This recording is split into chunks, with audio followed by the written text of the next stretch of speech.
Tommonen symppis elää. Sympaattinen karvapallo. Tää se oikein ajattelee, kun se näkee ihmisiä. Tahto, että paljon olisi ruokaa tarjolla.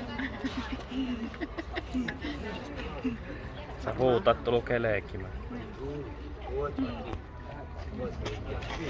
Tulla liikkii.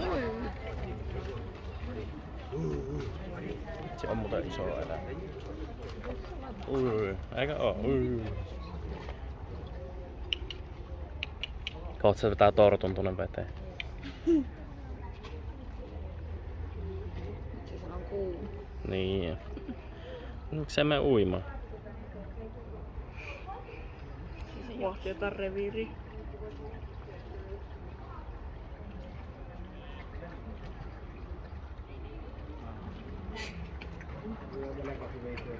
Pylly liikkuu hyvin.